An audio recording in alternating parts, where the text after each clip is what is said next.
Hello? Hey, cash is down. Guns down. Let's go.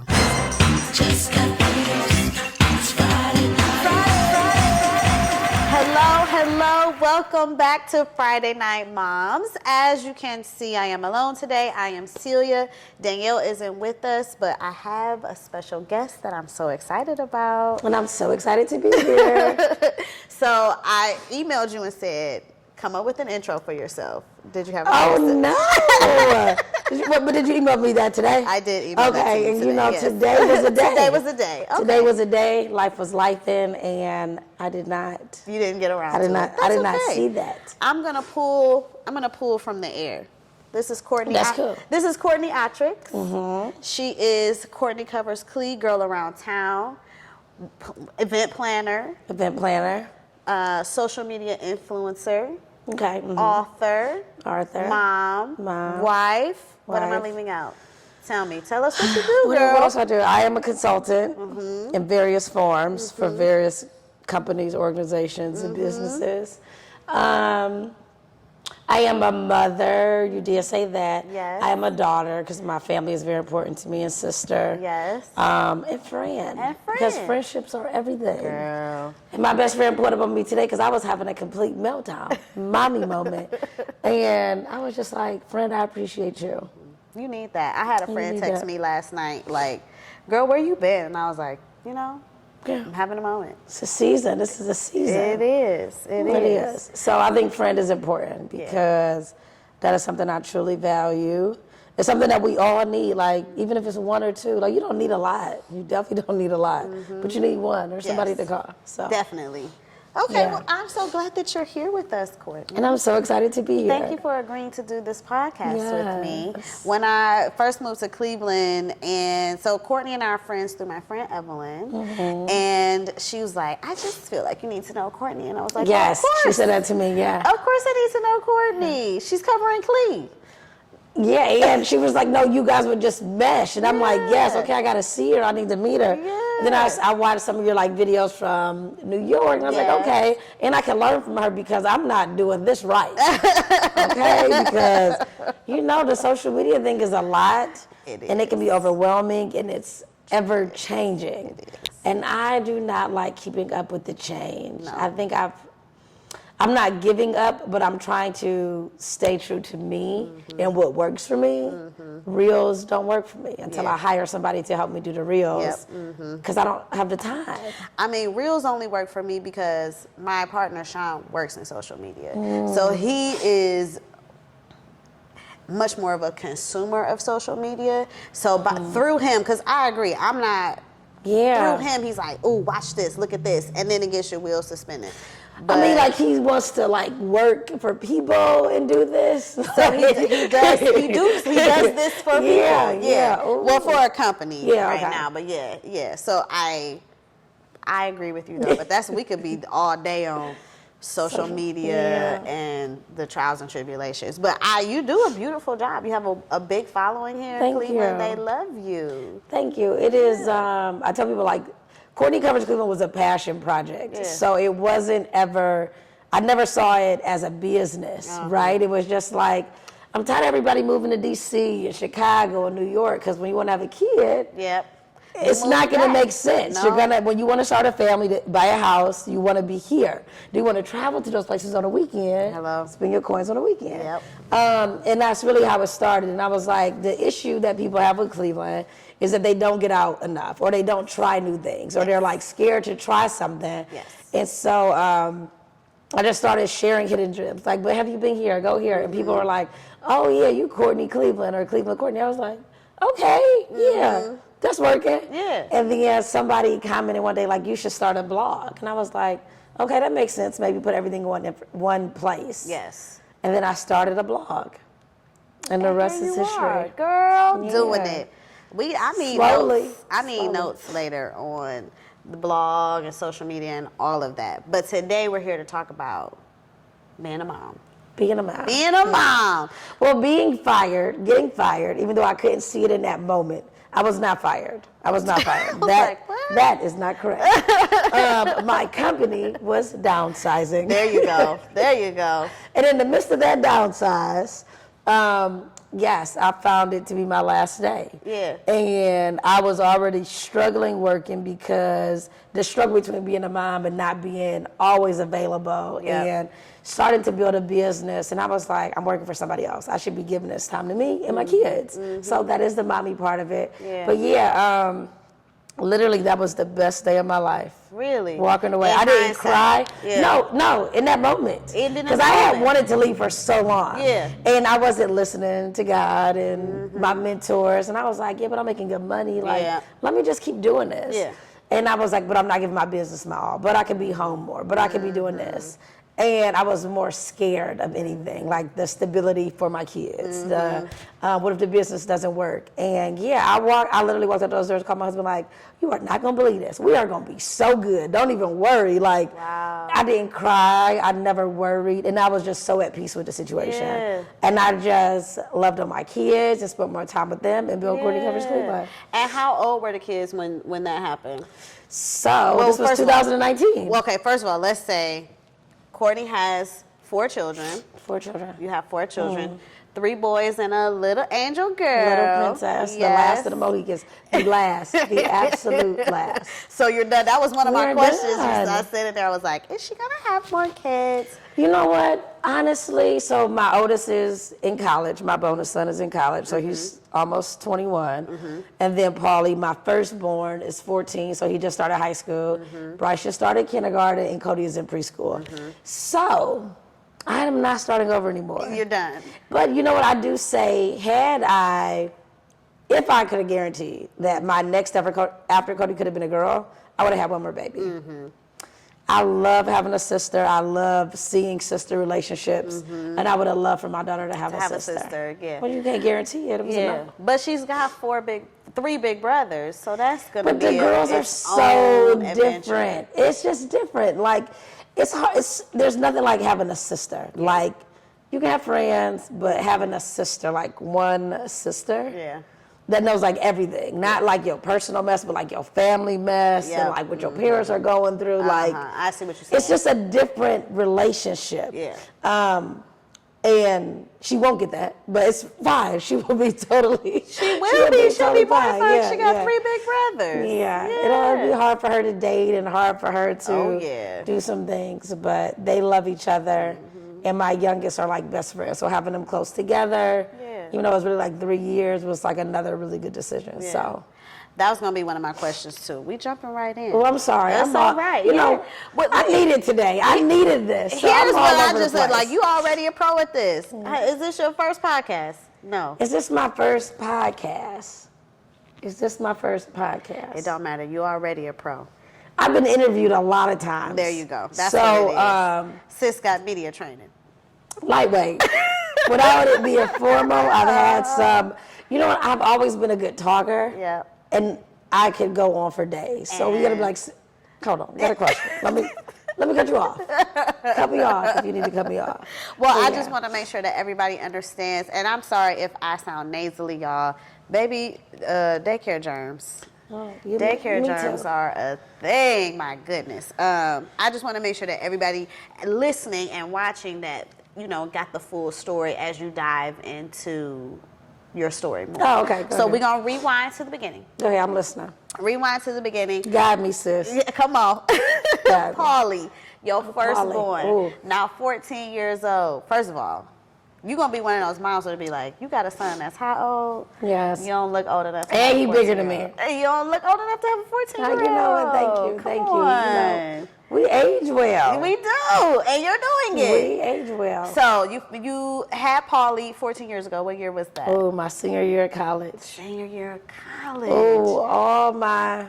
Let's rewind. Baby, I was about to go to China. I was going to study abroad. And then I had a guy that I was talking to, and he played basketball overseas, and I was going to go visit him. And I clearly was like done with my previous situation, okay? And it was like, okay, yeah, this is a wrap. Yeah. And something wasn't right. Girl. Something wasn't right. And I'm like, okay.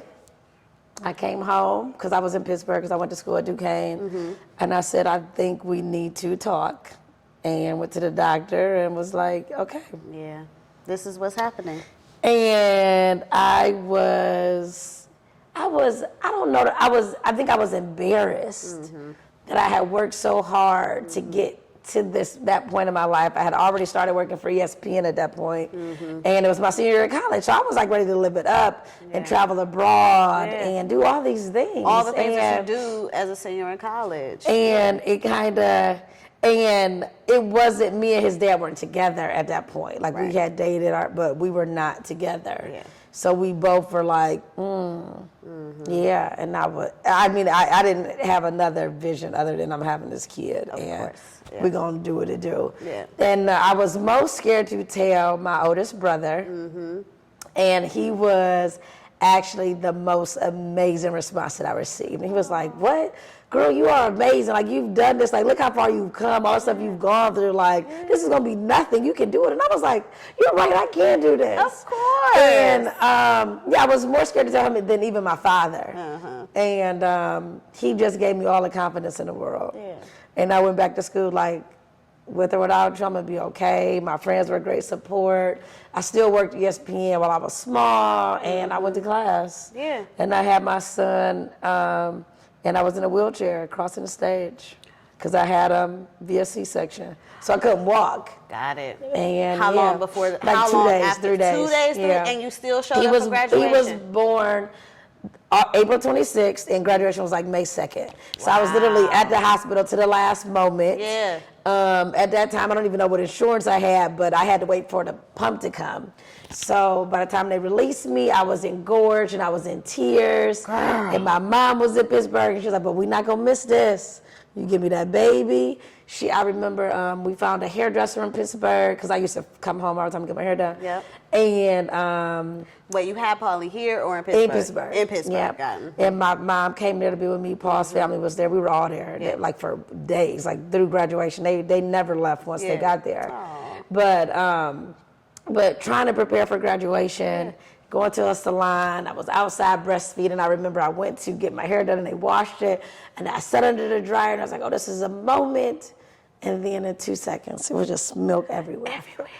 From the hair dryer, and it was just milking. And I was crying and I was like, I gotta get my hair done. It's graduation. Yeah. And it was an experience. That sounds like. Yeah. Woo! It was. But you know what? I feel like my only things that I wish I was more educated about pregnancy and about birth, because I had a C-section and Paulie was big, but if you like watch videos and movies, they say like that was the time where they had the biggest increase in C-sections.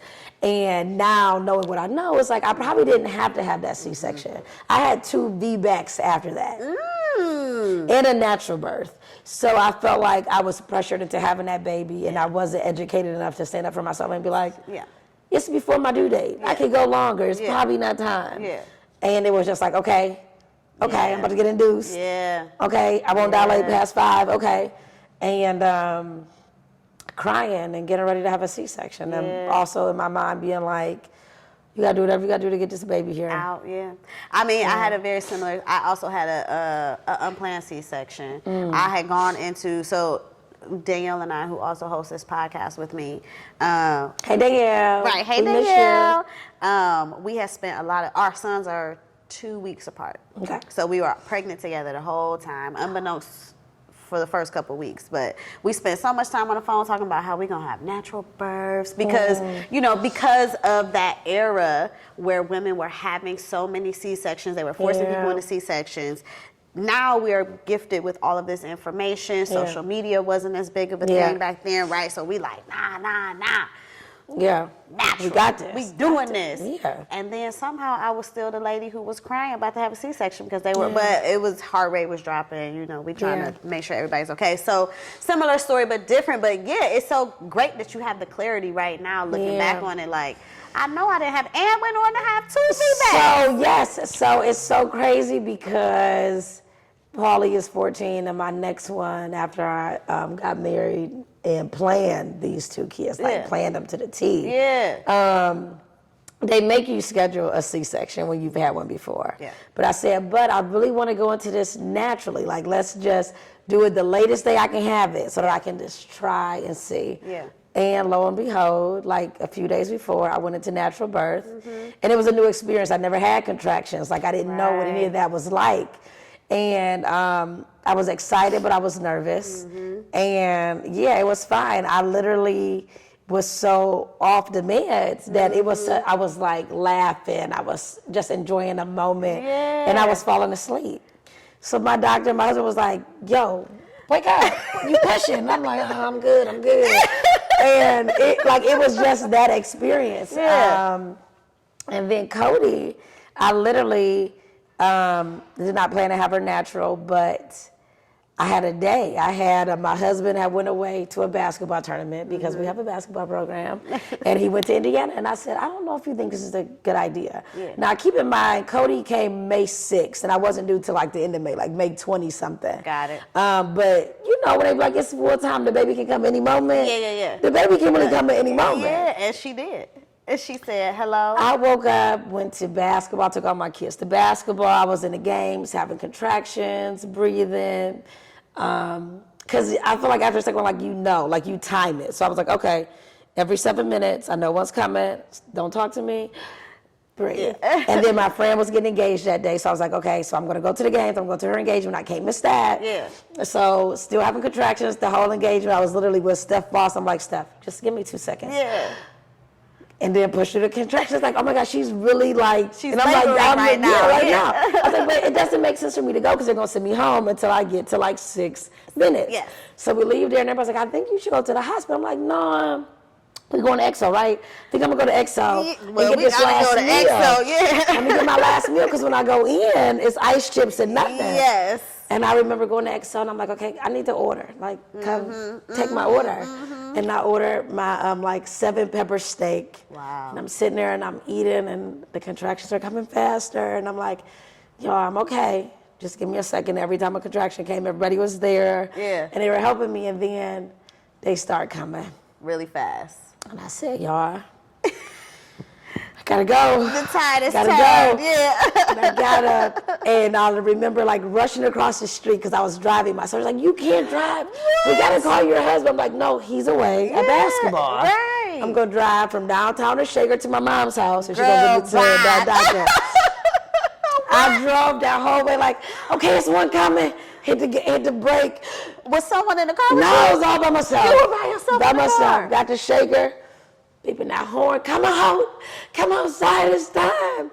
And my mom and my sister rushed out, and they were like, oh, it's like go time now. Right. So they drove, and I continued to contract, and they got the best pictures and video. So as soon as we got there and got the triage, they were like, okay, like now. Yeah. And what happened was, I don't like needles. Uh-huh. And the person kept trying to find a vein. Uh-huh. So on try number 3, I said, you cannot touch me. Uh-huh. Go get somebody else. Yeah. And I said, I think I got to use the bathroom. They're like, you don't got to go to the bathroom. I need to go to the bathroom. Girl, got up, water broke, baby fell out. No doctor in the room, nobody. What? Over. I said, so she here? Baby here, husband walk in. Nice to see you.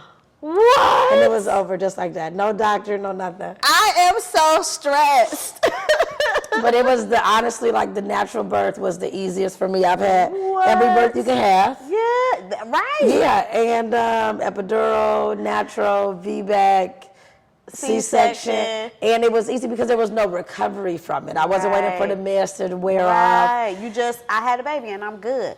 And so it's which mental. birth was the easiest? The natural. The natural was because the easiest. But it's like learned though, because had I not had the other 2, or really the one before, I didn't know how to teach myself to breathe. And like, okay, every few minutes, like just take a second. Yeah.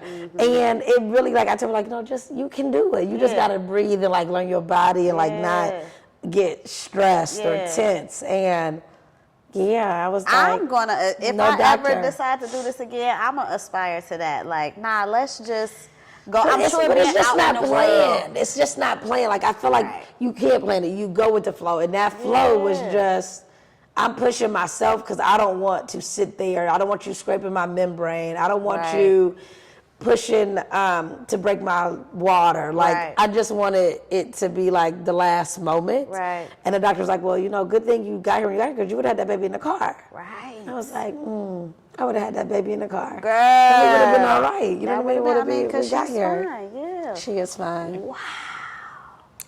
So yeah, That is I've had some great crazy. stories for my Yes. kids. Yeah. Girl, you know, you done threw me off. I don't even remember where I was in my Girl, question. look, I was just like, What? yeah, no I doctor gotta in use the the room. bathroom. Water broke. Baby fell out. Baby, I do not gotta use the bathroom. They said it's the pressure. It's pressure. Let's go. Because they had gone out to go get a doctor. So they had went to get the doctor to do the IV. Because you the said, person "Girl, to get quit the- poking me." Guy, it was a guy. Like, you can't keep, because I'm going through it, but I'm not going through it that much that I don't know that you can't find what you need to do. And you can't touch me no more. No, we'll go get somebody else. Yeah. And I will say, when the doctors do that rotation, I was very upset that my doctor was not going to deliver my baby. Right. And it turns out ain't no doctor deliver your baby. So God was like, girl, I told you I had you. Don't worry about it. And in fairness, that doctor did deliver Bryce, and we became like family. And his wife had passed away. So he had a lot, at that time. Yeah. But when I say, ladies, find a doctor that you love, he is my biggest advocate. Like, when I say he's like an uncle, like, me and my husband text him, like, and we met him literally at the hospital, you know what I mean? Like, it wasn't uncle somebody or somebody, it was like, oh, you are for me. Like, you are my doctor. Yeah. And I trust you, and I know that you're not going to steer me wrong.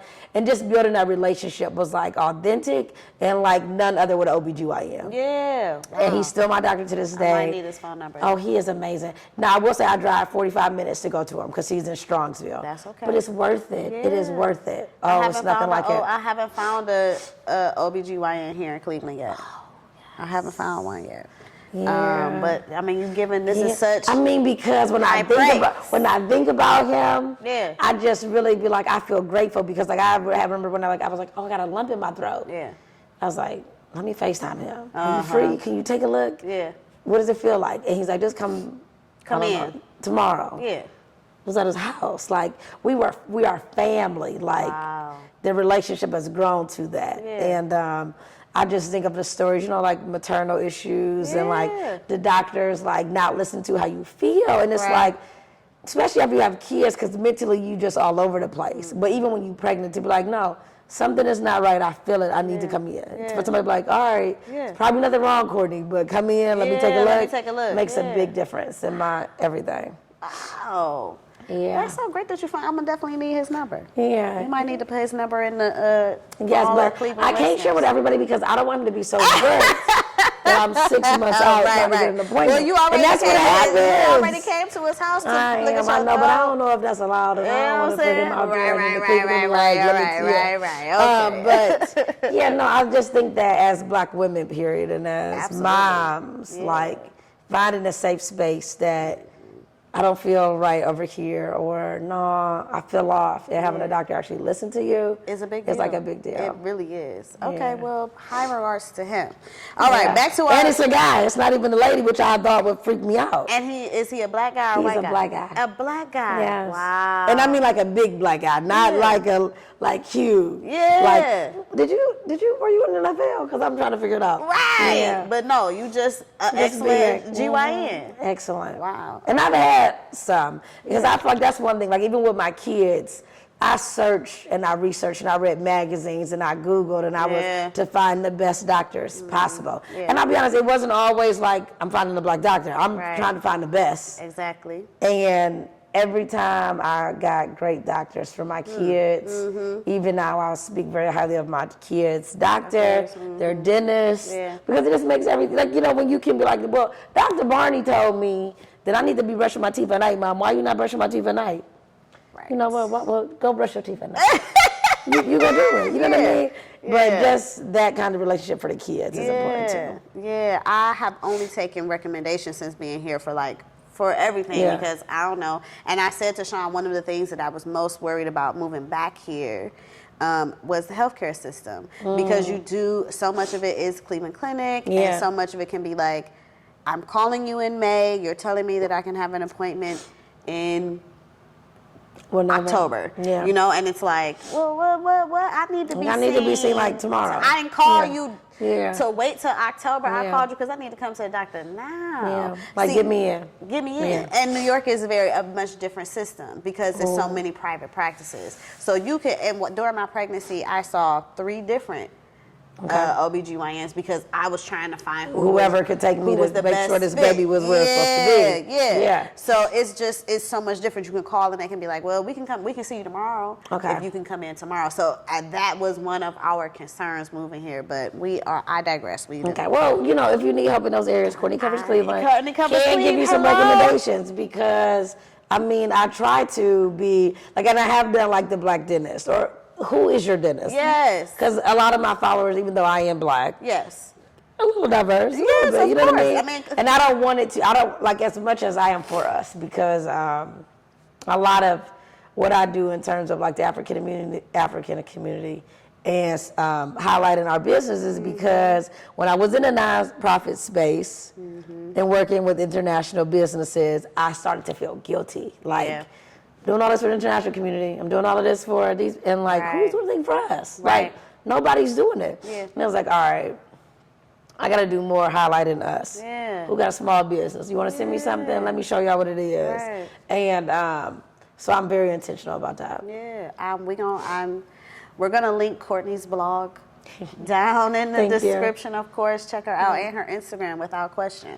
All right, so we've had Polly. We had Polly. Our plans after graduation have had to change. One of the things I wanted to talk about was single motherhood. The term single mother amongst those mothers I know who perhaps started off in a relationship, weren't in a relationship anymore with the fathers of their children, the word can be, it's a touchy thing. So, I get that. But I feel like a single mom is unmarried. So I don't look at it as, you're not helping me, we're not married. Right. So I'm a single mom. Yeah. You're a single dad. Like, essentially, I don't think that it's a negative thing. I think that until you decide to say, hey, we're going to be together, or we live together, or we're going to take it to the next level, essentially.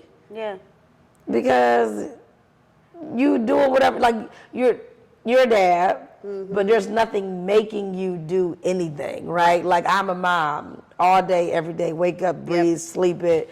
Especially if we're in different households. Daddy's maybe, yes. It's the same it's the same for a reason. Yes. And I think me and Paul were really young. So he was figuring out life and partying and doing his thing, and I was more focused on, like, I got a whole kid to raise. You know what I mean? Like, I can't do everything like I want to do. Or he wasn't breastfeeding, right? You don't have to be at home morning, noon, because you night. are the food. Yeah, so I think it was a different experience, but I definitely think single mother for sure. Yeah. With no negative. How did you navigate that? What did that look like for you? So much help. Yeah. I had so much help. I think that's the biggest reason why I came to Cleveland. It was like, there's no way. Yeah. There's no way I could even imagine to raise this kid by myself. Right. Or in Pittsburgh. You know, at that time, all my friends, we all graduated together, but starting their own lives. Like, yes, close best friend, college best friend, godmom to my son. You're about to start your life and career. Like, you don't want to be babysitting every night. Like, and granted, I'm sure that they would. You know what I mean? Like, because help is help and support is support. But, you know, it's nothing like having your mom help you, or like being able to call on your aunt to, like, give me that baby. Let me bounce him on my leg. Or, girl, you know you're supposed to do this with the milk. All the unsolicited advice you could imagine. But endless, unlimited support. Yeah. And Paul's parents were absolutely amazing too. So they played a very big role in raising him and helping me with him. So my support system was unmatched. That's so amazing. Unmatched, yeah. I mean, I think that is, again, for the mothers that I know who would consider themselves single mothers, it's all about support. Yeah. That is that's why I'm sitting here talking to you. I'm not a single mother because Sean and I are still together, but still we were like, we need some help. Yeah. This shit hard. I mean, and you know, it's so funny because my sister just had her first child, and she's a little bit older than us, so she's like in her 40s, and it's just a different experience. So like when I was having kids, my sister was in DC, she was happy hour brunch, and I think that like you don't understand how to help somebody else not in that situation unless you are the parent. Like you don't understand, like, girl, I just want to take a shower. Girl, I just want to come sit with them so I can take a nap. Yeah. Cause you're like, oh, I ain't got no kid. Like I don't know what it's like, but for a mom and an aunt to be like, girl, I'm coming over. Go take a shower, take a nap. Like, enjoy having me here while I'm here. Yeah. And you're like, really? Yeah.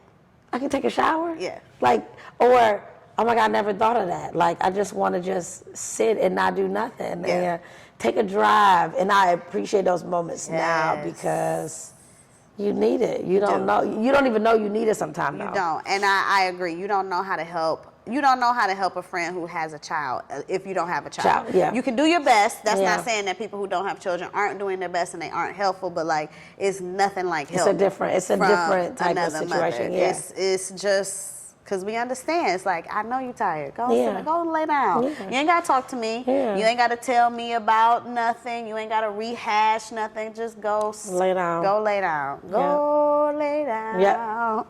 That's it.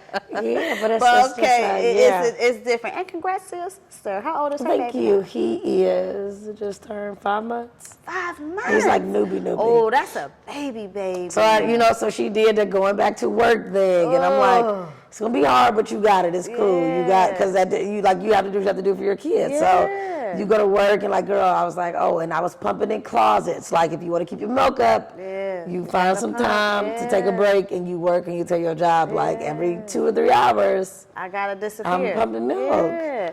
And so how was that? Right, we're talking about a new mom, a newly graduated college, graduated college graduate, already working with ESPN. So what did that look like? So I really. I'm trying to think, was this, when I graduated, I'm trying to think if LeBron was back in Cleveland, 2008, because I think he was. When I got to Cleveland, I already had a lot of work at home, so I didn't have to travel enough. I got work right in my city, because at that point I had transitioned from Monday Night Football and NFL work to more NBA work.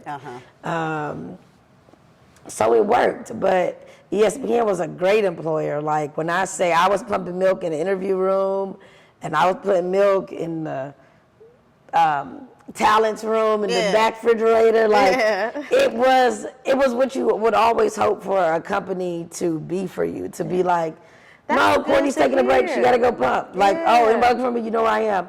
And so I never had hard situations. That is so good to hear. But I did get to the point where LeBron left. And I was on the road a lot. I was like Atlanta, Chicago, and it was like a lot for my parents. And it was like, okay, I got to find a job in Cleveland. Right. And I couldn't find a job that I liked. And I was working at a bank, and I was working at Nordstrom, and I was working at, like, I took jobs. Like, I had to be a provider. And I did that with ESPN on the side as I tried to learn, like, how do I be a mom? Like, how do I buy what I want my son to have? And how do I support us? So I took jobs that I didn't like to do it. And then I got to a position I said, you got to figure this out. Like, I'm not working for somebody. And I think I got let go from this job because I had taken time off to work for ESPN, but I had like PTO. But you had to clock in, and it was like US Bank Mortgage or something crazy. And I think they were jealous of some of my side work that I was using PTO to do. And I would, like, you had to clock in at 8. If you clocked in at 8:05, it was an issue. And I had a kid, so some mornings were harder than others. And they didn't understand that. And I remember coming in one day, and they're like, oh, you got here at 8:10. This is like, this is your third warning or something. And I was like, it's not no way I'm about to keep working for a company like this that doesn't understand I'm a mom. And I just told myself, like, I'm not going to put myself in this position ever again. And I never did. I never did. Good. I mean, at least that next job was something I enjoyed, and it was like meaningful work. But as a mom, it's hard. You do what you got to do. Okay. So we are making it do what it do. We're momming, we're working, and then somewhere in here we meet your now husband.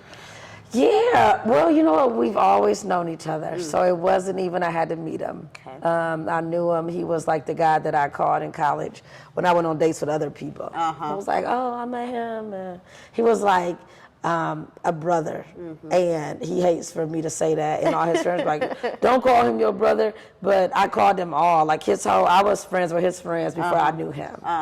And yeah, we would hang out as friends, and we would play Connect Four, and he was at the baby's christening. Like, we literally supported each other. Like, we were friends and ran in the same circle. And yeah, one day he's like, oh, I want to take you out. And I was like, what? Like, to the movies, like, friend? Yeah. And then the rest is history. And then we got married, and then he had a son, I had a son, they became brothers, and it was a good fit. And then we decided, like, we should have some more kids. And I remember my pastor was like, the best way to unite a blended family is to have a baby. Bring everybody one circle. And we planned that, and we did it twice. Yeah. And so when you met him and your boys meet, how was it forming a relationship with your husband's son's mother? Honestly, and it's so funny because we taped some videos that we've never put out that were like initial how we felt about each other that we never knew. Me and her are like this. We are so close. And I've been so blessed to have such a great relationship. I knew her because I just knew them. And like I said, it wasn't like something we ever thought would be a thing. So I knew her. She worked at Nordstrom. I knew little Brian. So it was more of a, oh, y'all are talking like situation. Right. And we never had any issues. We never had any kind of drama. I think that we very quickly realized we should do what's best for the kid. I think she told me in one of our tapings that he brought me to a basketball game. And she was like, oh, okay. He must be serious because we said we're not going to bring nobody to nothing and she's here. And I never knew that. So I found that out when we were sitting here just talking. I was like, girl, really? Oh, my God. And I knew he had a birthday party one time. We were like, ooh, I don't know if it's right timing. But never any ill will or any rough conversations. We do a lot together. Like when he's older now, she's like, oh, what are we going to do for his 21st birthday? We need to find a restaurant in Pittsburgh. We're going to drive together. We're going to do that. I'm like, yes, of course. But birthday parties, graduations, we do everything together. I plan, we conquer, we divide, we split up duties, we talk about what's the venue, like we do it all together. And we have hard conversations together, and we've never had one argument ever in life. Wow. And even when they don't agree, like I don't get into their situations. But yeah, me and her have gone to have brunch together and had mimosas, and I've invited to our house, and she knows my parents, and she comes to Paulie's games. So it's honestly the most mature relationship that a blended family could hope to have. To be like, no, this is really about the kids, and we're gonna make it about the kids, and we're gonna support each other and show you how you can do this. Yeah, that's beautiful. It really is. Wow. No, I love her. She's just a good person. So. And I think it also was like they weren't together, so it wasn't like you took him away or anything like that. You know what I mean? So that was gonna be a thing. Like if you're gonna have this blended family, because it happens. But people have to be sure that like you are not together and not. We ain't together, but we be getting together. So that would have made our situation much messier. Exactly. And like I said, we got blessed that was not our situation. Right. So when people ask like, okay, I'm sorry, like you had a 3-year-old, I mean a 3-month-old, and then they start like, no, like Brian was like 5 or 6, or you know what I mean? Paulie was 1, like it wasn't like that for us. So that's beautiful. Yeah. And you guys got married, and then you said, let's have more kids. And so how did you approach that with little Brian and Paulie? Well, Paulie's 1. Well, he wasn't 1 at the time. Did we talk to him about having kids? I don't think we talked to him like about extending the family. Yeah, I think that we, oh my God, how did we even tell them? I definitely remember sitting down and us telling them. But it wasn't like a surprise moment. Was it?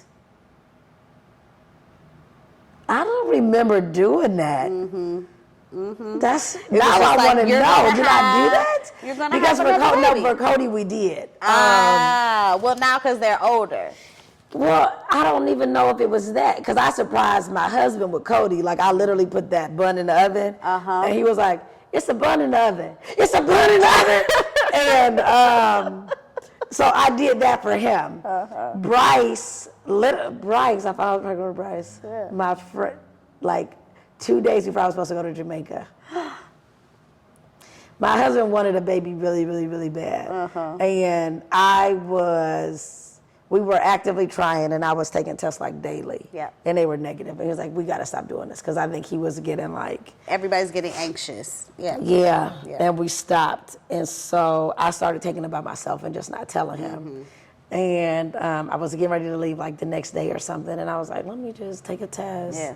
Why would I do that? But thinking you about the still baby, go? thinking about the baby. I definitely went. Well, but now I you took ain't there yet, but now you didn't. But you can't. I wasn't couldn't drink. Like, it was a bachelorette party, so it changed everything. And now you there And it was like a you don't want to Jamaica. tell people. Okay. Well, I had to because I mean it was my close friend, so it was totally fine. Yeah. But I took the little dollar store test because I came to find out that those are the best. Are they? The dollar store test. I want an EBT. So I took the dollar store test, and then I took like 3 or 4 because it's $1. Of course. And I started seeing the line. So then I went and got the first response. Is that right? First response. And then he was in the shower, and I literally was like, "Oh, you're not gonna believe this." And literally pulled the shower curtain and gave him the thing. And that's how he found out about Bryce. And then it was like, okay, now I'm going to Jamaica. So, yep. And so I couldn't drink. I couldn't do ATVs. I couldn't do zip. I mean, not that I was zip line anyway, but it just changed the whole. I'm scared of heights. Oh man, zip line is the best. But it just changed the whole trip. It changed the whole trip, and I was like, "Now, girl, you know you could have found out after that." After, girl, you know you could have found out. People find out 6 weeks later, and then I was like, "But the devastation had I, you know, has came something back gone and wrong. then like for the ATVs or something like that." It So I did see usually, when both. it comes to these kids, it happens just as it should. It does. It really does And my happen brother just as passed it away should. that year, so it was like my son was everything, like everything we needed in that time. Yeah. It was the perfect timing, and Cody was the same way. So yeah, I definitely believe it's in his timing. That's beautiful. Yeah. So after we've done all of that, and now we are this big, happy, blended family, how did writing the book come along? Because if you guys didn't know, we mentioned author at the top. Yes. But you wrote a book about being a blended family. So yes, so early on, I'm just like I love like nighttime was like my thing. Like reading a book to the kids before bed. It was like our time together, building bookshelves, asking for like any time for people to bring books. It was like my thing. Yeah. And I just remember early that there were no books for us. Yeah. When I looked, everything was about divorce, or it was about we have 2 different houses, and it was like, okay, these all sound like traumatic experiences. Like this is not our story. Like I have not found one that speaks to my family. Right. And so I was like, okay, I should write a story because I feel like there are other people who probably were never married and didn't think maybe that they would find somebody because they had a kid and became a family with somebody else. And that was really my logic, was that it does not exist. Right. And every black family that's blended is not a result of divorce. And it's not a result of we just have 2 houses because mommy and daddy didn't get along. Like, and there's books that like say that. And I was like, no, I don't even want to put that out there for somebody to read. And I found it unique that Paulie and Brian, Paulie was obsessed with little Brian when he was little. And he still is to this day, which is wild. But as a mom, a single mom, nothing brought my heart more joy for him to be like, was little Brian coming, or am I going to see little Brian? He was so happy to do that. And I think it was, little Brian was older, so he was used to being alone. And I think that he gained a shadow, and it was a new experience for him, but that he really liked it too. And so I just decided, like, this book should be from their perspective. What was it like for you to have a brother? What was it like for you?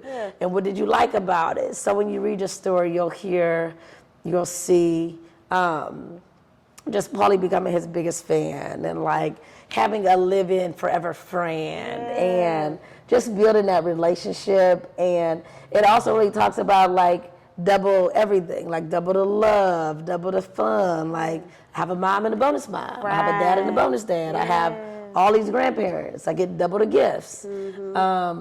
So yeah, it was something that was very important to me to share our story. And that doesn't mean that it's always easy, right? There's still a lot of work that goes into managing this blended family. But I think ultimately we're all on the same page. And I think that, it was just a good story to tell. That's beautiful. Thank you. Thank you. I do love it. We're going to drop some more books.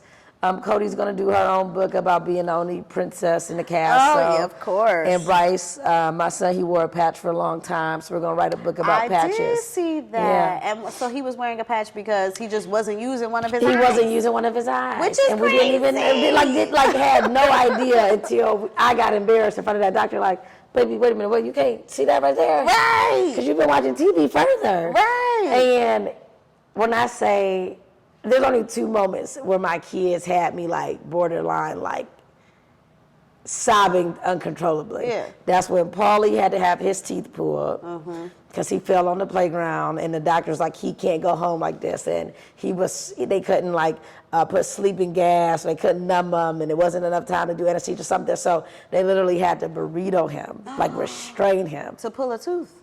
2 teeth, because they cracked to the root. And he would just scream like, "Mommy, help me, Mommy."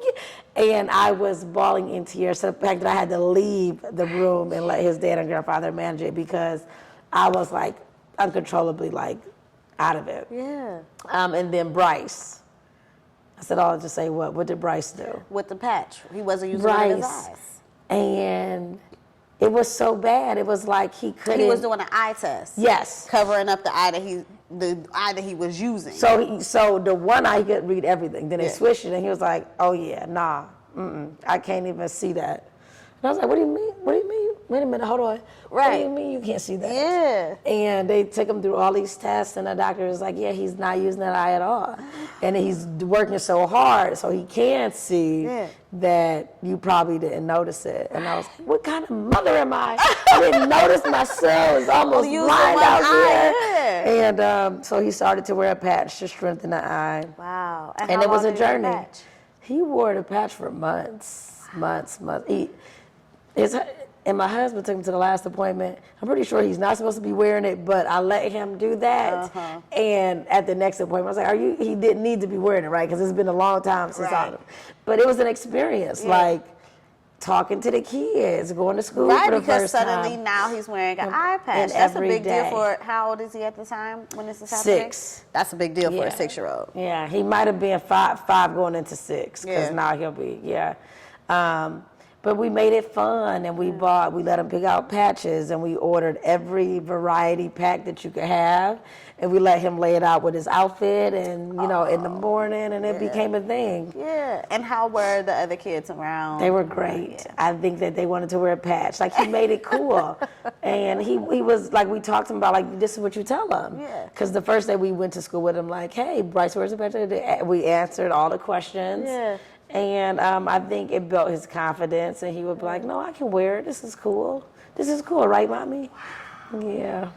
That sounds like you're such a good mom, Courtney. I mean, I watch you on Instagram, so I know that you're such a good mom, because you've got these 4.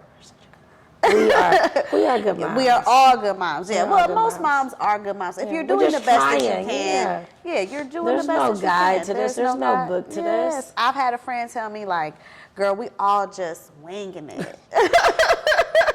Like, it's to the fullest, it's a wing and a prayer. I don't know what's about to happen today, but we're going to get through it. We're going to get through it. And when you text me, so you texted me this morning and said that he had an earache, and I was like, but I am just wanting to get to the place where mine can be like, hey, my ear hurts because right now mine is just like, Yeah.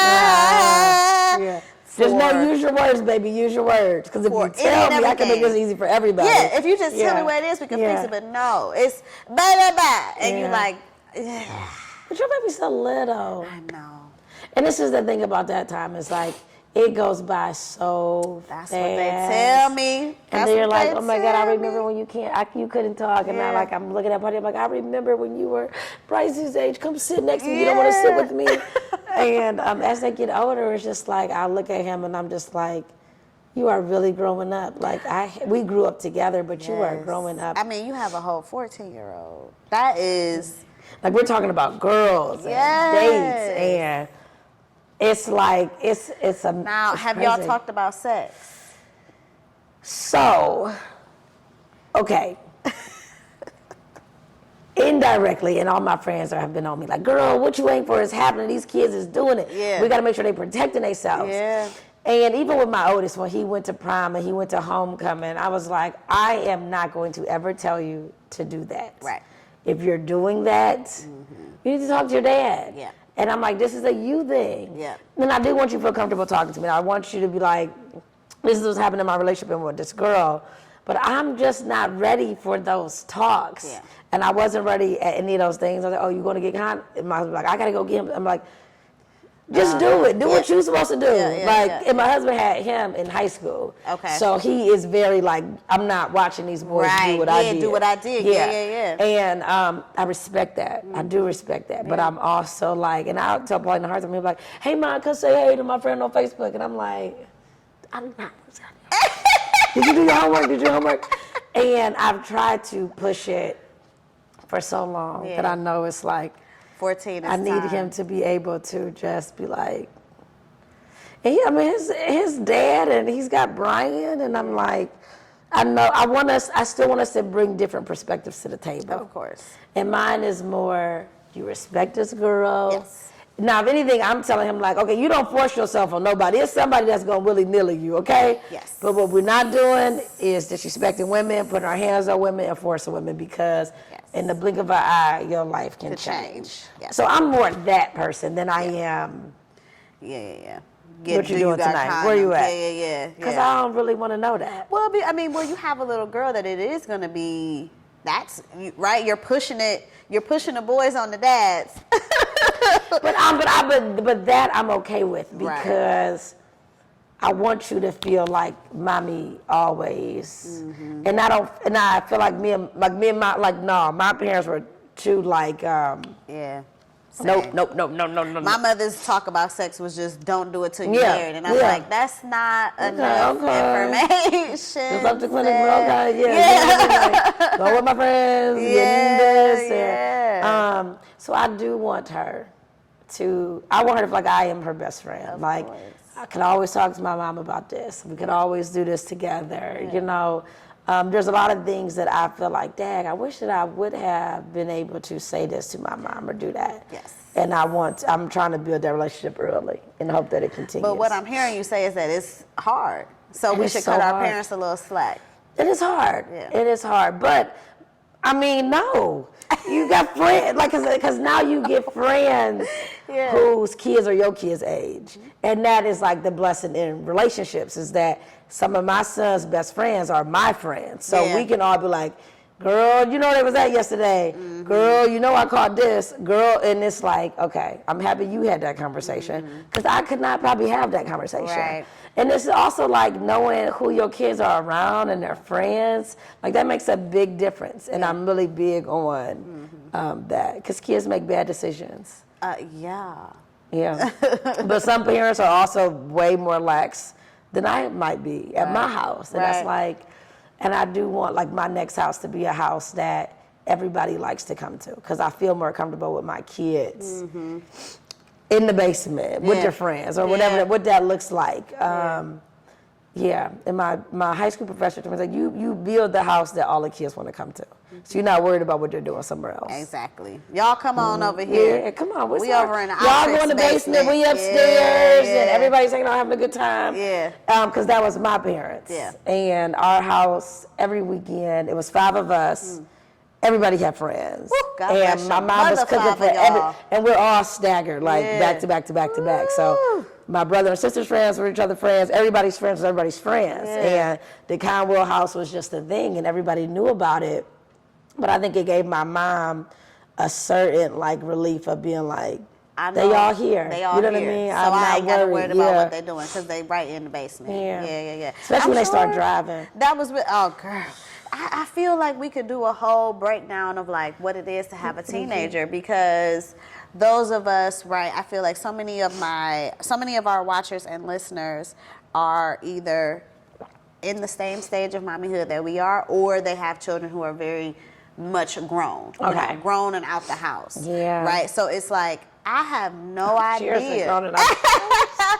I have no idea. I don't even have any idea what it's like to even have a preschooler. You know what I mean? Oh, yeah. Or to have somebody 14 or somebody learning how to drive. And I don't know. But you know what I think the benefit of like conversations like these and like having friends with kids at different ages is that we share our experience to be like, but when your son is ready, do this because I wish I would have did that. Right. Or be like, be mindful of this. And I appreciate to be mindful of more than somebody telling me this is what I should need to do. Or if this happened to them, it's going to happen to me because life is not like that.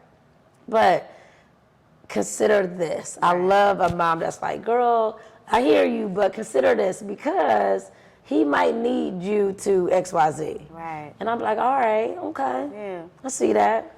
And my friends are really good about that, being like, I'm girl, gonna you need tripping. that should be the next book you write. Okay, that's it.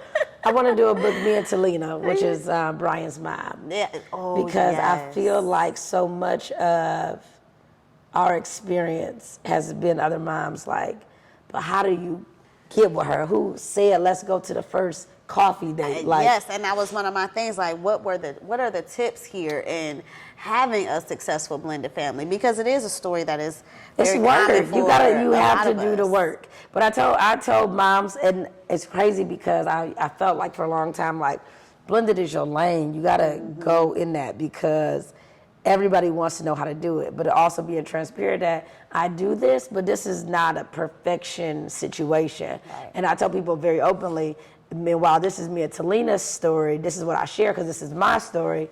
I don't really talk about Brian and Paul's journey, right? Like my husband and Paul's dad have had a very completely different journey. And when they want to share it, they will share it. But that's not my story to tell. Right. All I can say is that we all work together and we do what's best for our kids at all times.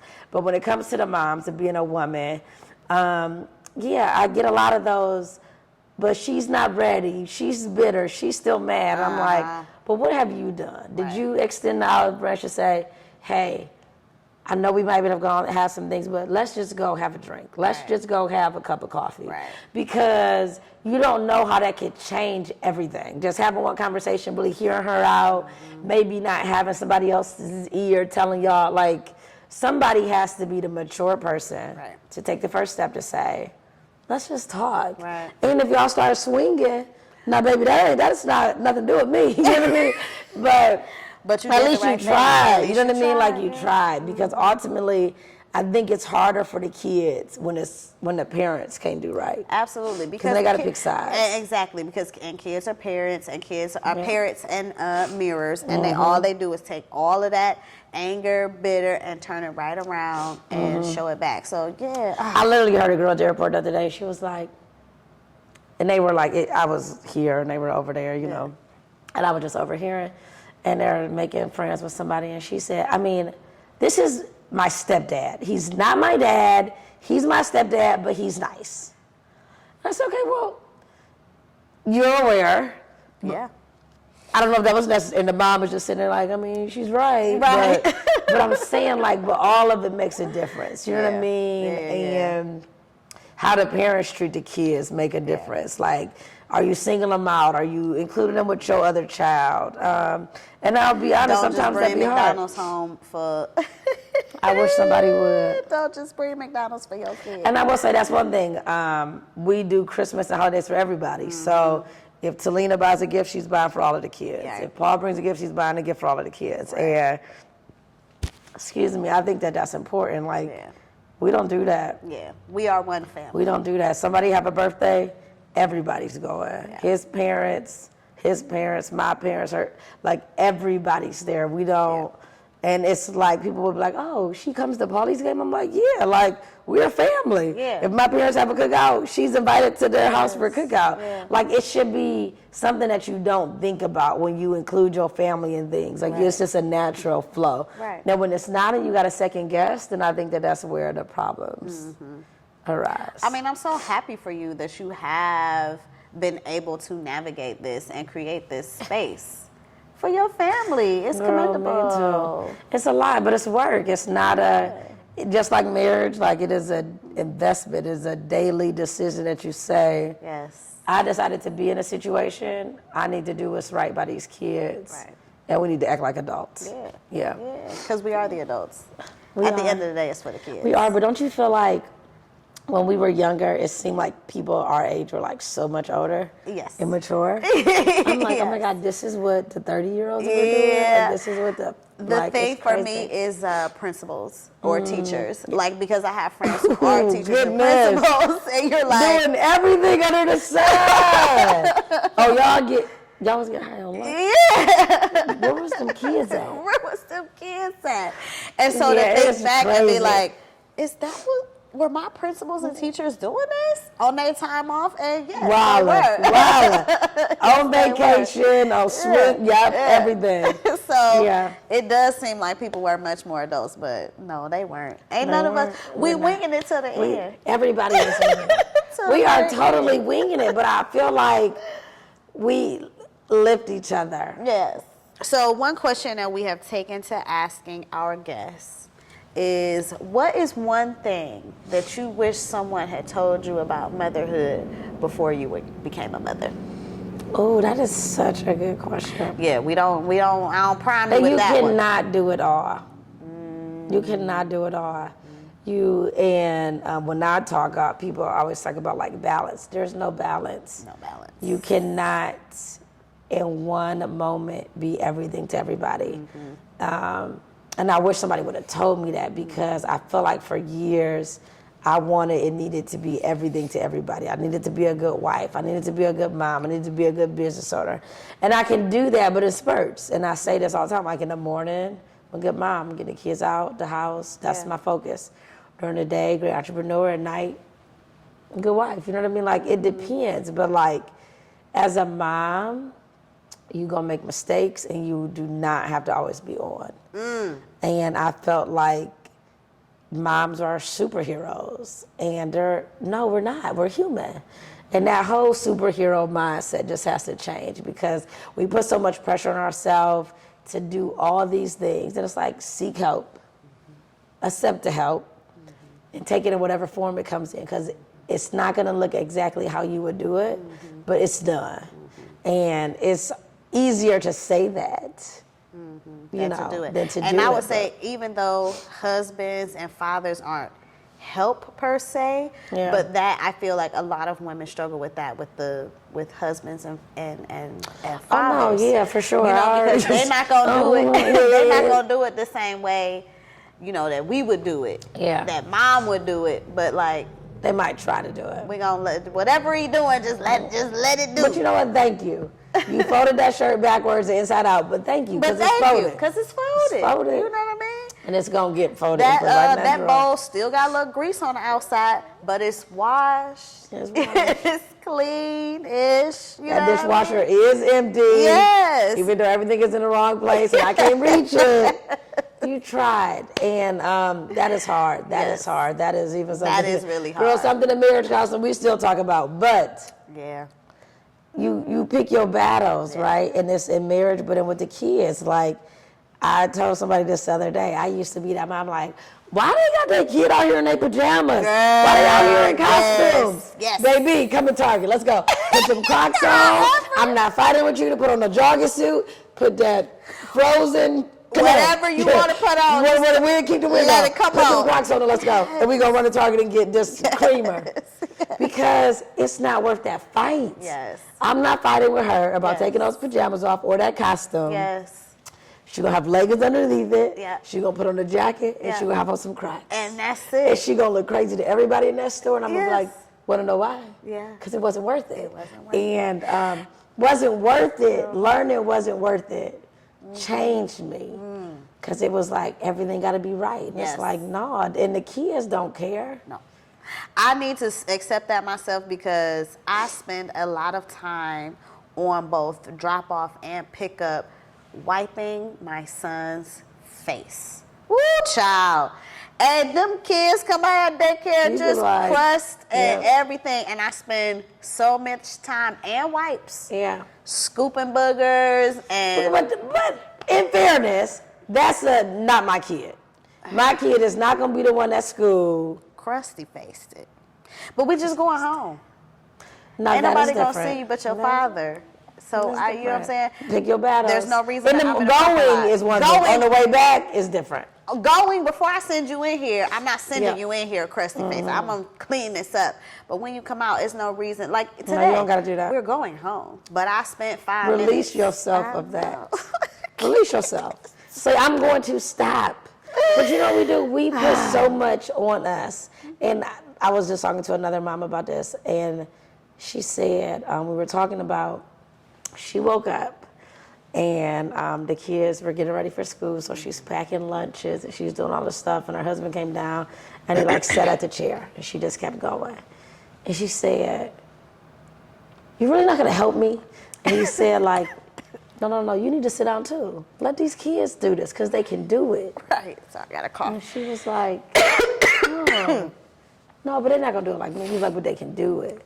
You're not giving them the time to learn. Yes. To relieve yourself of all of this additional stress by allowing them to start doing things. They can pack their own lunch. They might not better make oatmeal, but they can do it on a bowl of cereal. And I really had to sit in that to be like, yes. Because Bryce is 6, but he knows what he wants in his lunch. Yeah. And you can get it and do that. Yes. And I can assist from afar without feeling like I got to do every moment. Yes. And pulling back is hard. Sorry, something that jumped in my girl. throat. Cough that out. Ooh, there you go. Coughing out. We sorry. I feel like we have to do everything. Yeah, we've been trying to do. Now I just feel all It's okay. chested and stuff. It's motherhood. Sorry, It's y'all. motherhood. It's motherhood. Woo! Get it out. The daycare germs are real. I Release just it. want to breathe freely again. I feel like I don't breathe at night at my all. I need to get a God. humidifier. I just want my nose to work. Yeah. But we've been trying to do Montessori stuff because I'm like, I want you to do it yourself. Yeah. You know, pour your own milk in the morning. Yeah. Milk. Yeah. Pour your own milk. Yeah. Put your own coat on. Put your own shoes on. Yeah. You know what I mean? So I am trying to create a child that is like, but also you still want to do it. I mean, because the reality is like, they're not going to need you to do it. Like my kids, they don't need me. They don't need you The to coat do it. and the shoes, unless the Yeah. coat they can't reach. Yeah. I can be like, go do that. Yeah. And I think I enjoyed making lunch, but it's like, yo, Bryce, I'm tired. You really know what you want. So just and the only get thing you need help with is me putting a turkey in the bag. Yeah. Like, but he can get his own sandwich, he can get his own Capri Sun. Like, he's not making anything. Right. Why do I feel like I have to do that? He can do it. He can do it. And I don't know if it's just the mother in us that's like, they need me. They need me. But they don't need you for this. Yeah. And cutting back in areas that we can Yeah. has proven to be life-changing. Yeah. That's a good tip. It is. I don't know if I have one today. We always try and answer this question as well. And maybe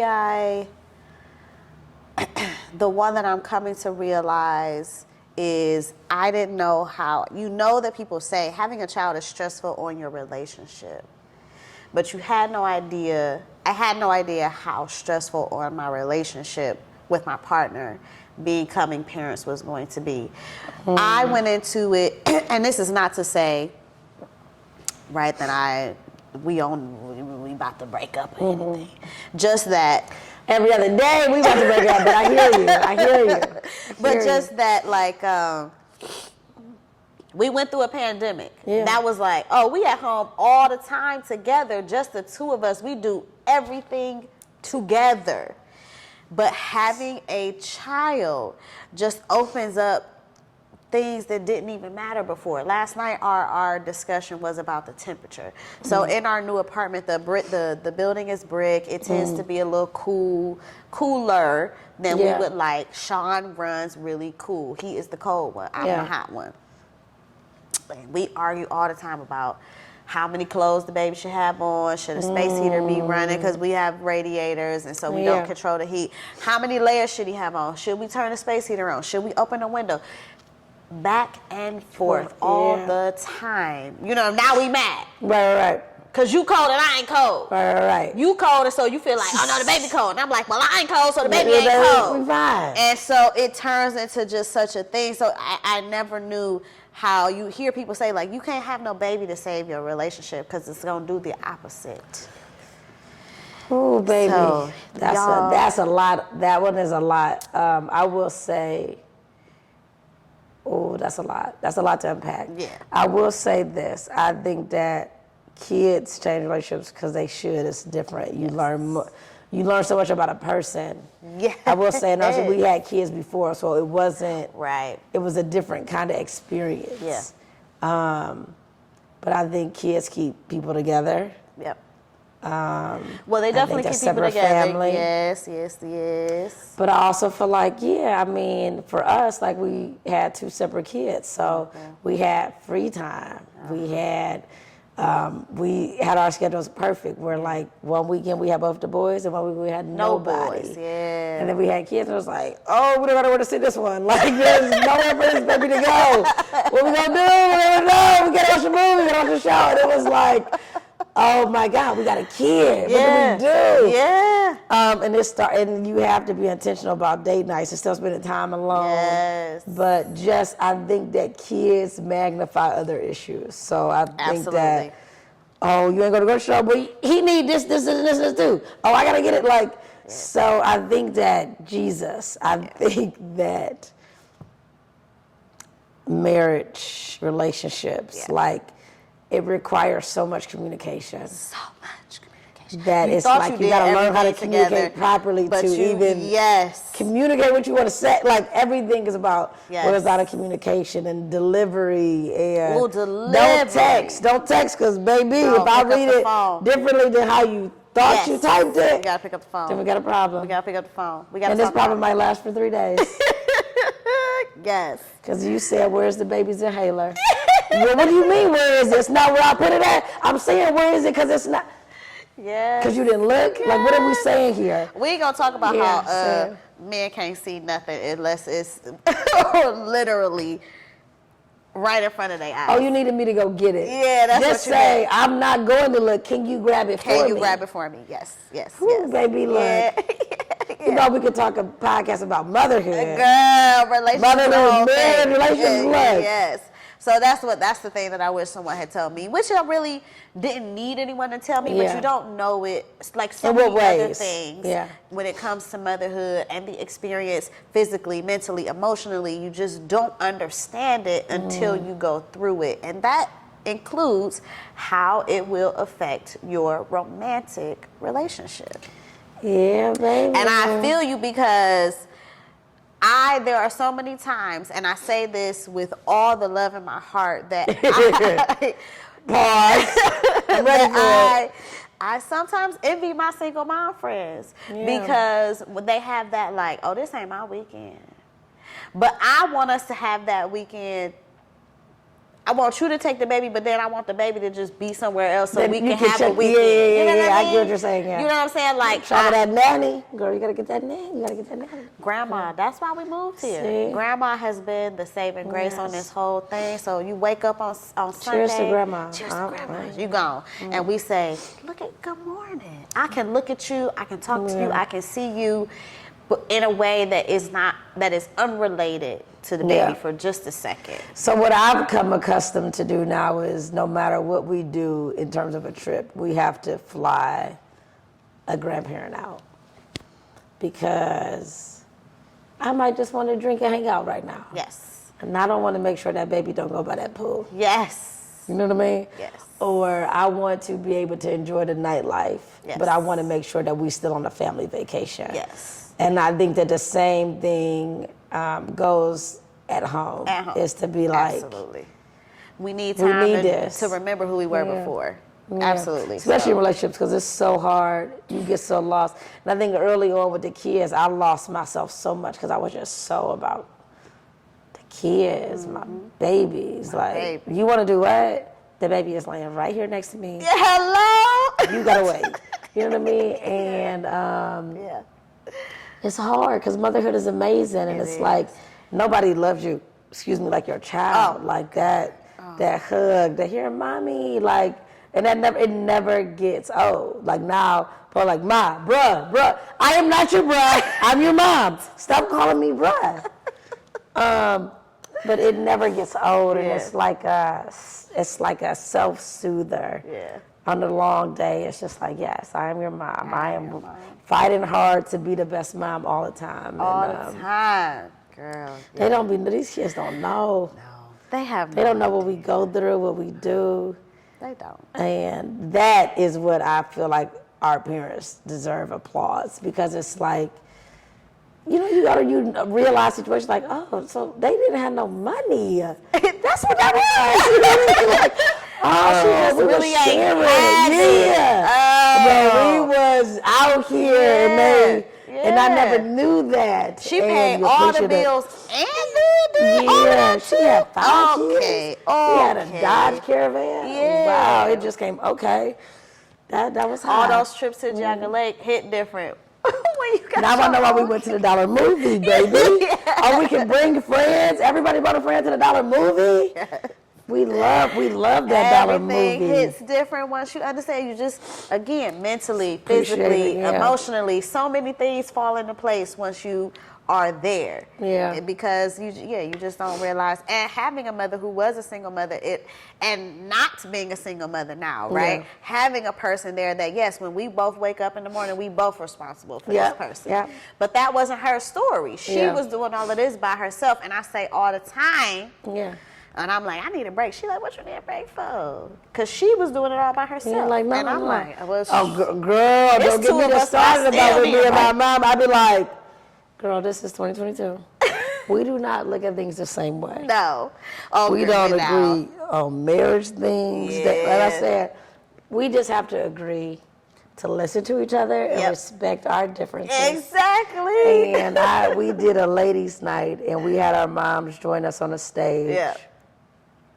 And the feedback from there was like people did not want it to end. I'm sure. Because we had people submit questions for ladies' night. So you're talking about dating, you might be talking about sex, you're talking about motherhood, all these things. But sitting next to your mother and answering the same questions differently is really a difference in perspective, but a difference in generation. It's a difference in so many things. Right. And I learned that even about mothering. It's wow. Yeah. My mom and I say all the time, it must be a difference. It's a generational difference. It's a generational. Because all things. And all you just got to leave it there. Yeah, you got to it's a generational difference. We don't do that no more. We're not doing that in 2022, ma. We'll do that. It's over. At your house? Yeah, sure. Not over here. Not over here. But I love you. Thank you. I appreciate you. The sacrifice. Girl. Loved going to Shaker. Appreciate that. You know what I mean? All of those type of things. Yes. So, and those are the things that you hope when your kids get older, be like, being a mom. Sacrifice. Hits different on your own mother when you're a mom. Mother's Day is a whole nother. Yeah. Yes, a whole nother. So how do you do Mother's Day? That's so funny. Well, I need to hear this from somebody else. We've only done two Mother. Well, the first one we were in New York. Okay. So it was just. No, my mom was actually visiting us for Mother's Day. Sean cooked. Sean is the cook at our house. I don't really do cook. Sean cooked. But what did we do this year? Oh, you know what? This year we went to Pearl Flower. Oh, the she brunch. Had a brunch. Okay. Yeah. So, but no, I was saying in terms of his mom. Does he do things for his mom? Does he do Sean's mother is deceased. Oh, okay. Sean's mother is deceased. Okay. And his maternal grandmother is deceased, but his paternal grandmother is still in New York. So when we were in New York, we went to her. She was kind of far. I mean, New York is a ridiculous place because she don't live that far, but she lives in New York is far. It's like going to Akron or going to Columbus. So we went to her. So here we can do it with my mom. Okay. No, I was saying a lot in terms of like early on in our marriage. Yeah. What we struggled with was, you want me to do something for you? Because this is my mother. Right. You're like, but no, wait, I'm the mama of your kids. I birthed your kids.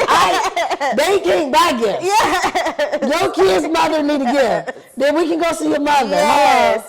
And we gotta get Lil Brian's mother, Lil Brian's mama a gift Everybody too. Get a gift. Everybody get a gift. But the reality that I came to find out that so many people was like, but it's about my mother. I'm like, no, baby. It's about both. Mothers. Your mom and me. Yes. Your kid's mom. Yes. But like just navigating that and like the jokes behind being like, honestly, like as hard as some things are to say, is like sometimes people just don't know. Like, so you're gonna be like, baby, let's talk about this. Because this delivery has to be right. Yes. Because if it's not, this is not gonna end well for any of us. But just respecting like what mother means and what that looks like. Yeah. And being like, look, I'm reaching for the tissue now. My nose really going. Like it's just mother and we haven't had to do any of that yet because Sean's mom is deceased. But we do. His mother was Filipino. Okay. So we do try to, do Filipino things, eat Filipino foods, and honor that part of his history because. Most of those, which is important. Yes, and as your child gets older, that'll be like. And which Grandma. is interesting. This last thing I was saying, we were so many places since we have been back in Cleveland, and I'll be somewhere with the cash, and people be like, "So tell me about his father. What's good with his dad?" And I'm like, yeah. You know what I'm saying? The baby don't look that far removed from just black folk. You know what I'm saying? But I done had to tell so many people, his father is half Filipino and half black. The baby is a mixture. Yeah, you know what I'm saying? He's a mixture. But it's so people many. Be so nosy. He's mine. That's what he's mine. Hello. And I had him with somebody else, and he's not here right now. He's not here. And when you follow me on Instagram. Yeah, like subscribe to my channel. Because my kids were yellow too. And I'm like, if anything, you should question it. Like, I know this baby came from me. Hello. This baby is But mine. it used to be like, what are you trying to say? Yeah. What are you trying to say? Yeah. And honestly, I think it depends on who it comes from or what that person is. I mean, I had somebody say to me, I showed them a picture. It was an older black man, and he said, "His daddy white?" And I said, "Whoa, okay." Partially, yeah. Right. I mean, aren't we all little? Yeah. Literally, aren't we all? Yes. But that's funny. All right, we could keep going on and probably on. Could. Thank you so much, Rami. I had such a good time. Yes, thank you so much for coming. It was awesome. Thank you guys so much. Please be sure to follow Courtney on Instagram. Check out her blog. If you are a Clevelander, then you will find her especially interesting. Courtney covers Cleveland, but Courtney covers it all. Courtney covers it all. So even if you're not in Cleveland, still check me out. Check her out. Check out her blog. And buy the moms a coffee. If you want to support what it is that we do here, please be sure to use the link down in the description and buy these moms a cup of coffee. We need it. The kids wake up early. You know what I'm saying? Like, coffee, subscribe, comment, share, all of those good things. And as usual, thank you guys for joining us, and we'll see you in the next one. Bye. Just got